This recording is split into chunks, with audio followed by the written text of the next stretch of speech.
જસદણમાં આવેલી આલ્ફા હોસ્ટેલમાં સૈનિક સ્કૂલ તેમજ નવોદય સ્કૂલ માટે ટ્રેનિંગ સેન્ટર ખોલવામાં આવ્યું। એપ્રિલ મહિનામાં ભાવનગરમાં રહેતી આયુષીનું એડમિશન આલ્ફા હોસ્ટેલ તેમજ ટ્રેનિંગ સેન્ટરમાં લીધું હતું। ત્યાંના કડક નિયમો પ્રમાણે એડમિશન બાદ બાળકોને માતા પિતા સાથે વાત કરવા દેવામાં આવતી નથી।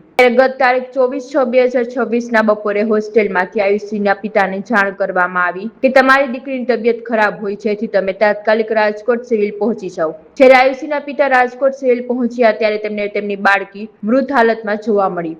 હોસ્ટેલ સંચાલકના જણાવ્યા અનુસાર આયુષીને થોડા દિવસો પહેલા શીતળા થયા હતા અને તાવ પણ આવતો હતો। હોસ્ટેલમાંથી તેમના માતા પિતાને જાણ કરવામાં આવી ન હતી। તેમના જણાવ્યા પ્રમાણે આયુષીને સારું થઈ ગયું હતું, પણ આજે બપોરે અચાનક તેમની તબિયત વધારે બગડતા તેમને જસદણની હોસ્પિટલમાં લઈ ગયા। ત્યાંથી તેમણે રાજકોટ માટે રિફર કર્યા। રાજકોટમાં સિનર્જી હોસ્પિટલમાં લઈ જતા તેમણે કહ્યું કે આપ આયુષીને સિવિલમાં લઈ જાઓ। સિવિલમાં પહોંચી તપાસ કરતા મૃતદેહ પહોંચ્યો હતો। હવે જાણવાનું એ રહ્યું કે તંત્ર દ્વારા આ બેદરકારી માટે શું એક્શન લેવામાં આવશે।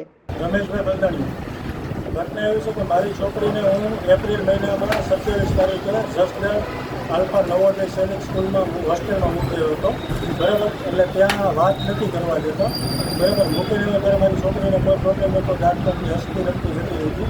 પછી મને કોઈ વાત ન કરવા દે। 10 દિવસે એમને કીધું કે મને મારી છોકરી સાથે વાત કરવા, એને એમ કીધું વાત નહીં થાય તો મેં કીધું ફોટો તો મોકલો, તો રિક્વેસ્ટ કરી તો એ લોકો મને ફોટો મોકલો, પણ એ ફોટામાં મને એમ લાગતું પણ વાત તો કરવા દેતા નહીં, બરાબર। એટલે ત્યારે હું મૂકવા ગયો ત્યારે છોકરી સાથે વાત કરી, પછી મારે કોઈ જાતની વાત નથી। આજે 2:30 વાગે મને ફોન આવ્યો, મને કહ્યું કે તમારી છોકરીને હોસ્પિટલ નીકળ્યા હતા પણ એ સારા થઈ ગયા અને તાવ આવતો હતો, તો તાવે પણ મટી ગયો છે, પણ હવે પગ દુખે છે ને તો અમે એના માટે રાજકોટ લઈને જઈએ છીએ।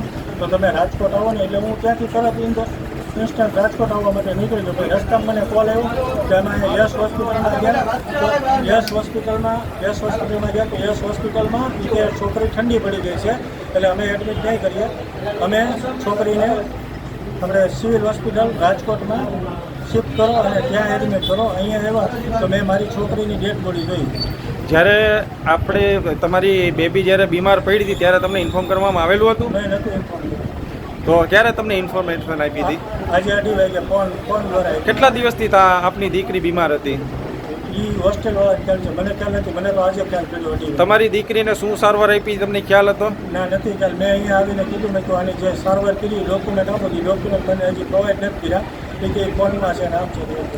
જ્યારે તમારી દીકરીને જ્યારે તમને ઇન્ફોર્મ કરવામાં આવ્યું ત્યારે તમારા શું રિએક્શન હતા? તમારું શું કહેવા માંગતા હતા? મને એવું નહોતું કે મારી છોકરી સાથે આવું થશે, મને એમ છે તબિયત ખરાબ હશે। હોસ્પિટલ તો દરેક વખતે હોસ્પિટલ નીકળ્યા અને પછી એ લોકોએ એવું કીધું કે એને સારું થઈ ગયું છે, અને પછી બીજી વસ્તુ કે એ તાવ આવ્યો હતો તો તાવે મટી ગયો છે, તો પગ દુખતો હોય, પગમાં એટલું બધી વસ્તુ ન થાય કે ભાઈ છોકરીની ડેથ થઈ જાય એમ। તમારી હવે શું માંગ છે? મારી માંગ છે કે આની તપાસ CBIમાં થવી જોઈએ, CIDમાં થવી જોઈએ, SITમાં થવી જોઈએ।